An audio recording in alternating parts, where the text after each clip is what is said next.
Welcome to the Bella Vista Garden Program. My name is Jerry Horner, and with me today is my guest, Fran Zimmerman. She is a fellow member of the Bella Vista Garden Club. And today we're going to be talking about vines and climbers in your garden to add some vertical interest.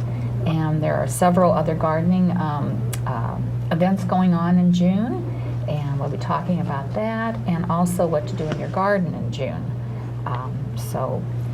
June's a busy garden month, and we have upcoming events that we will be showing at the library, right? Right, and we're also going to talk about what you can be doing in your garden this month. Right. June is the time we reap the rewards of all that planting we did in April and May, and as the garden seems to come alive with color. And with all the rain we've been having, your gardens are probably looking very lush. There are some gardening activities going on in June to mark on your calendar. Yeah. Well, I can't tell from here. We're having a National Garden Week is June 2nd through June 8th, and we're having an event at the library, the Bella Vista Library, with the children age 5 to 11.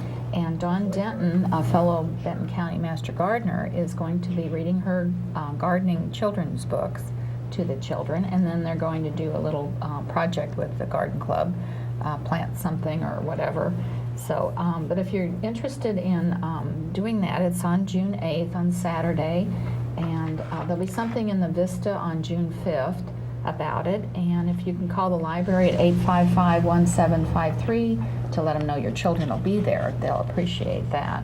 So that's just one event that's coming up. And also at the end of the month, Village Garden and Landscape on Trafalgar at Kingsland will be holding an open house on June 28th, 29th, and 30th to celebrate their first 10 years of business.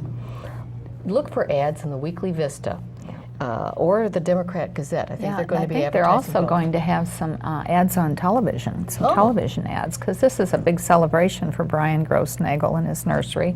They're starting their second decade, and they're really excited about that. So, and some master gardeners from the Garden Club will be there to answer your questions. So it's not just a it's a sale. Really, yeah, it's not just a sale. It's an event. I mean, and then the like I said, the Bella Vista Garden Club members can answer your questions about plants and products, and also about the garden club if you're interested in joining the garden club. So that's coming up.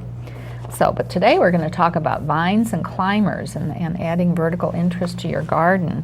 And there's a lot of native vines that we'd like to, incorporate in our gardens, because natives are so much easier to take care of.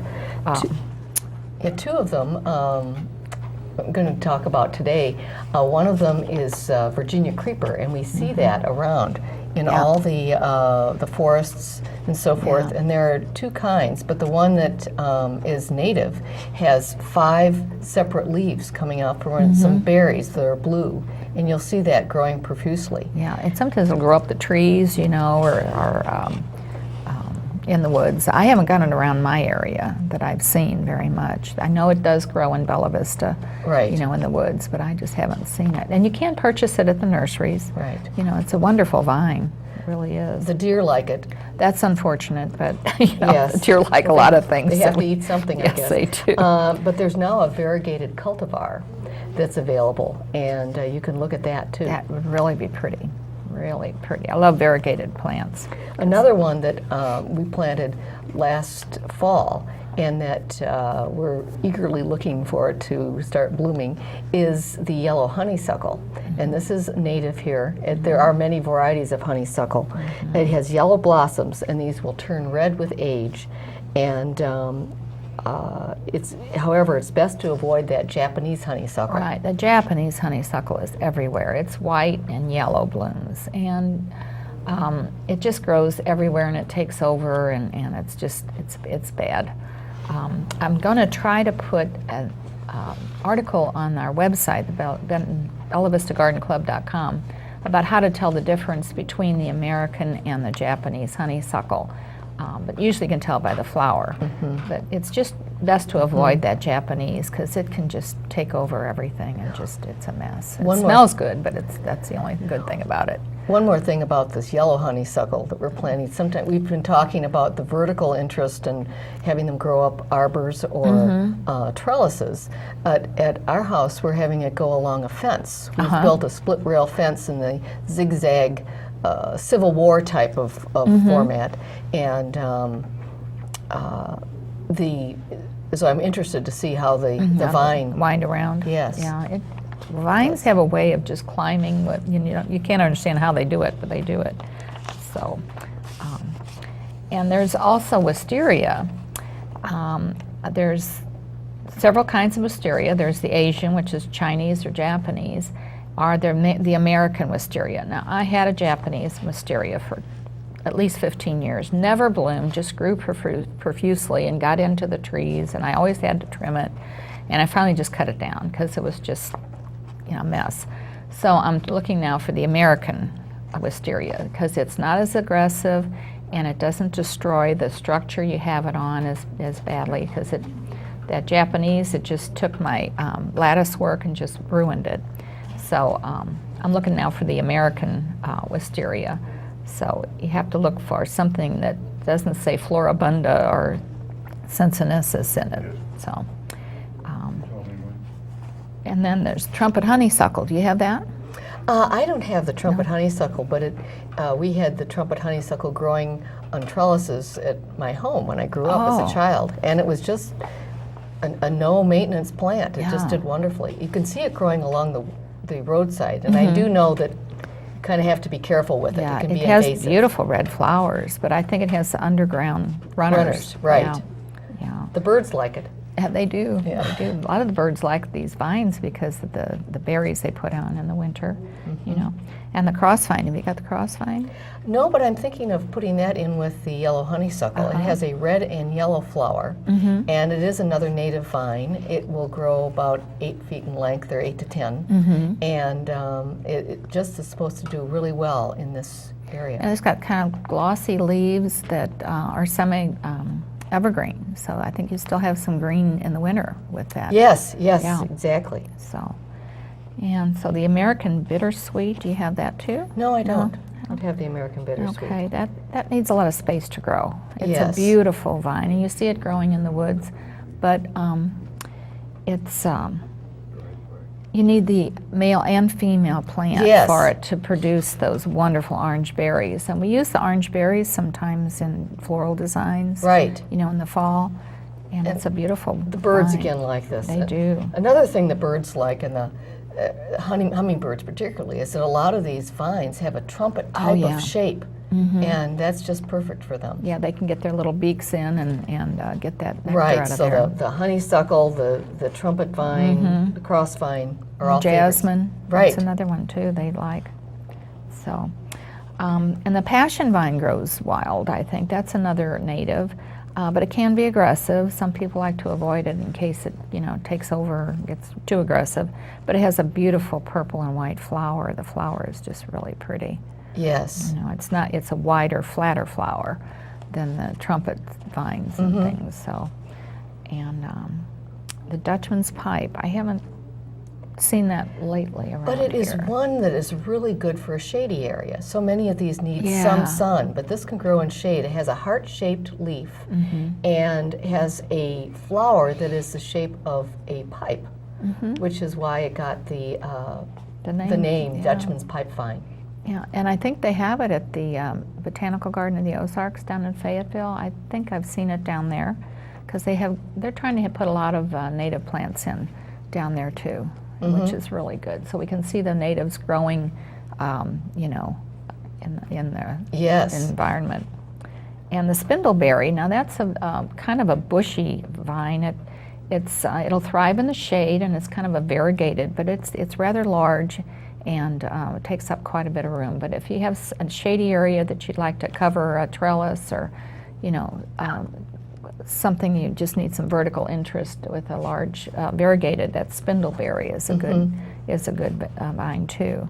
We're talking about vines used to provide vertical interest, but sometimes they can cover something that is unsightly, like that. Oh, yeah. You know, The the tanks, the Yeah. propane tanks. Or, Right, you in know, front, you have put a put in trellis in front of front your it. propane tank, you know, or that kind You of can thing. hide it, yeah, or your air conditioner, but you can't get it too close to your air Right, conditioner. So right. you have to have space, you know, between your air conditioner and the vine. Mm-hmm.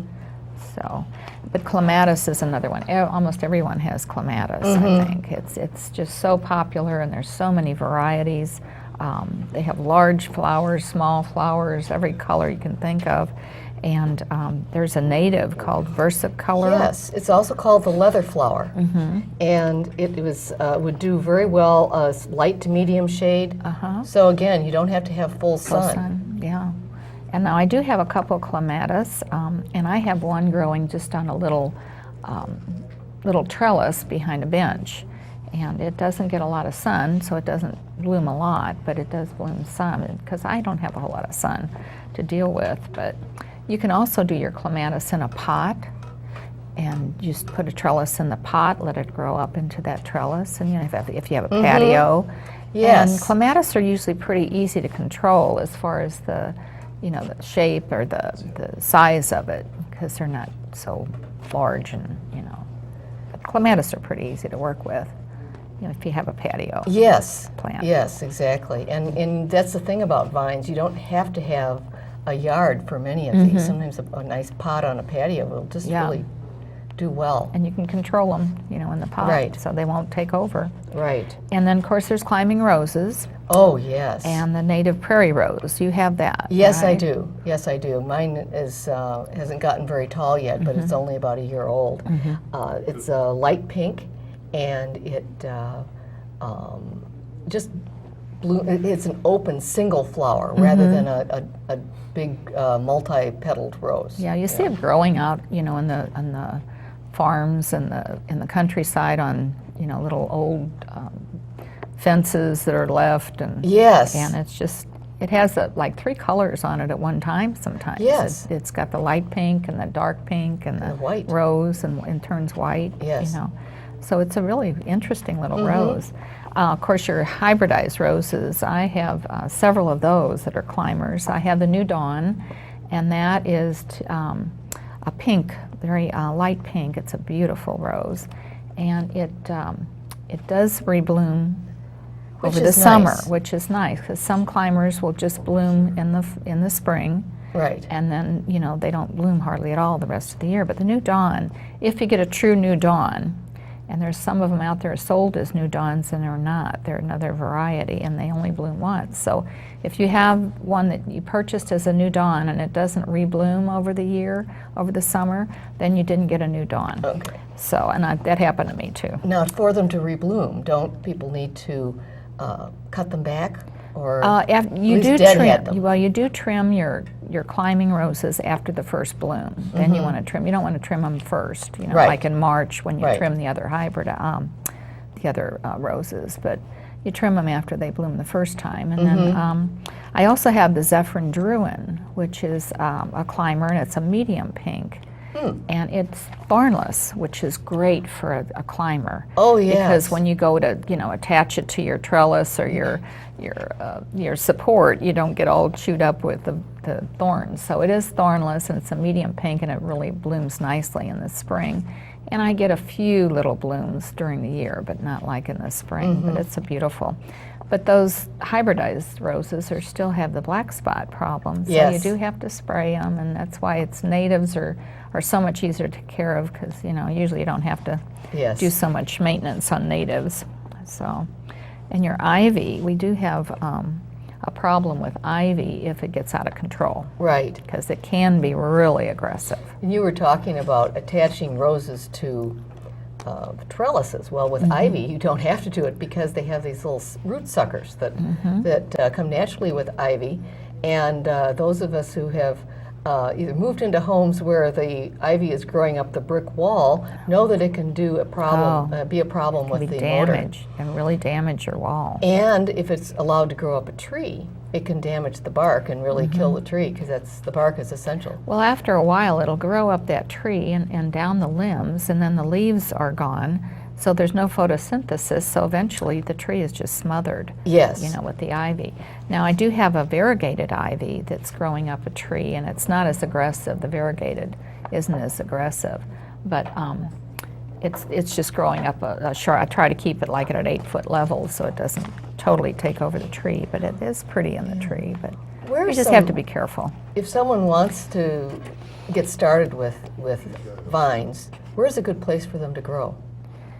You know, like trellis. Do you have to get a trellis? Well, no, you can put them on a bench. You can put them on a trellis.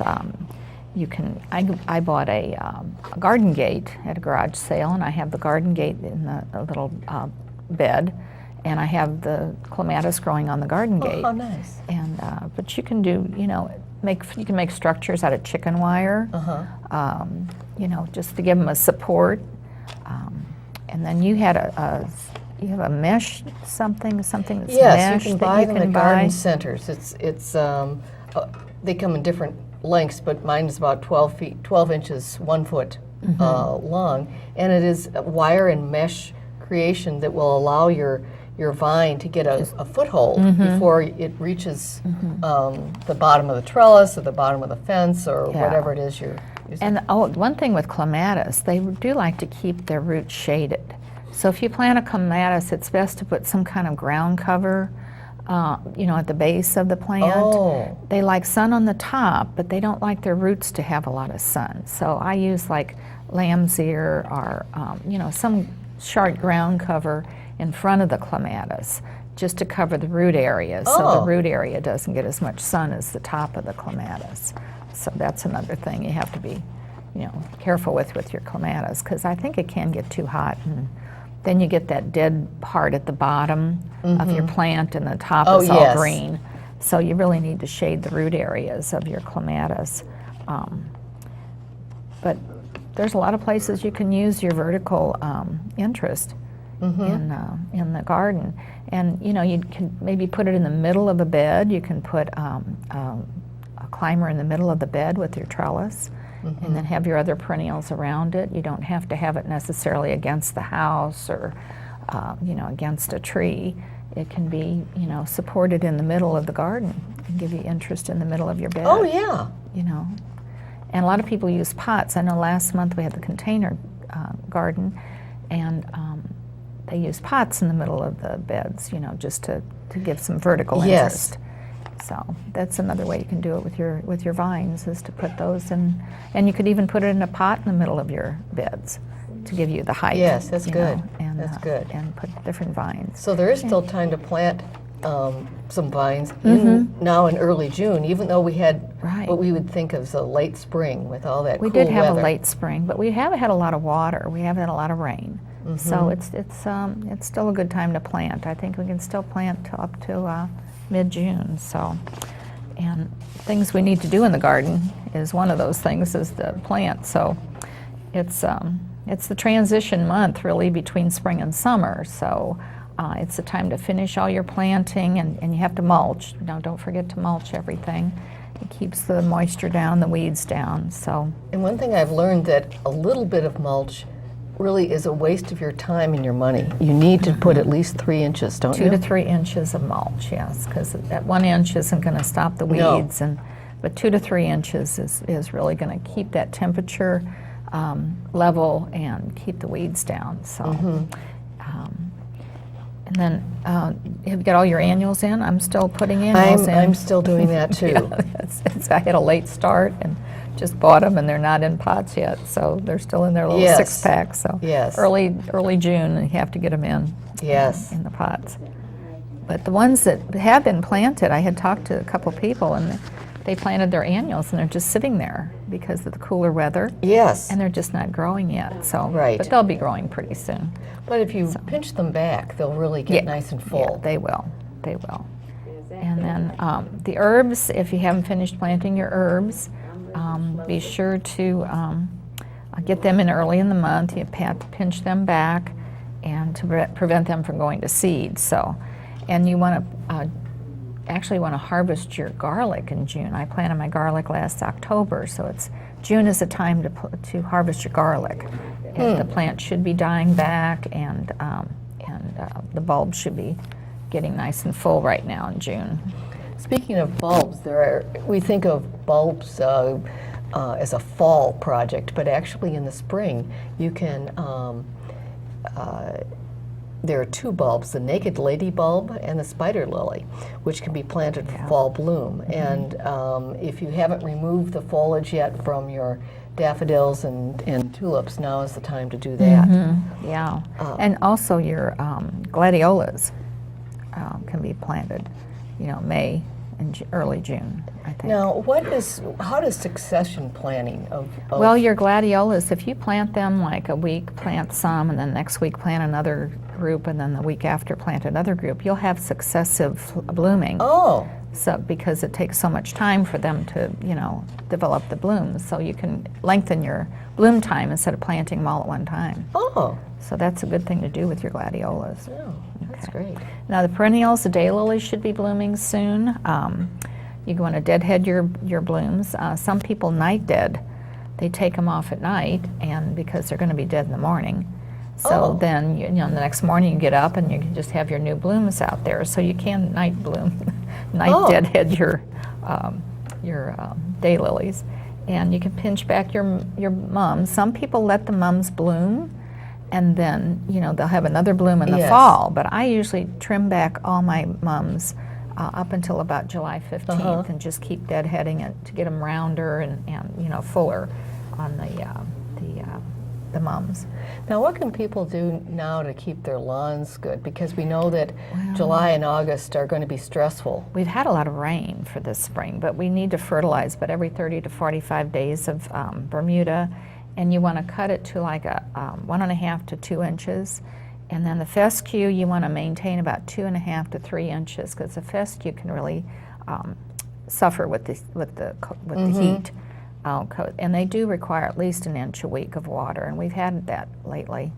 And of course, the Yes. weeds have been enjoying Yes. that too. We've had a lot of weeds, so our lawns have been a little weedy this And spring. it's good to get those weeds out, because the weeds later on can really be sapping the water from the From the plants grass. from the Wow. grass. Yeah, and then the roses, we've had quite a bit of rain for the roses. Yes. But the black spot has been a Yes. problem, and you want to deadhead your roses to encourage the blooms. And then they're heavy feeders, so you have to fertilize a lot, and get that 1 inch, at least 1 to 2 inches of water a week on the roses. And June is when the Japanese beetles show up. Yes, and then the roses are among their favorites. Oh, yeah. Roses and They hollyhocks. And Yeah, and it's amazing, some of the plants they do attack in one garden, they won't attack in another. We had a master gardener meeting one time and had a survey, and it was just all over the place. They attacked this one in this garden, but not that garden, and they just eat what they want to eat.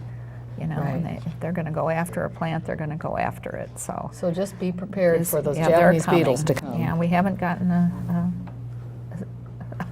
remedy for them yet. So June is also a good time when you look around your yard, look at the trees and how they're doing, and see if there are some small limbs that are coming out along the base of the trunk. oh Clip yeah, those off. little leaves coming out. Yeah, clip those off so that the energy will go up to where you want the tree to be growing. Yeah.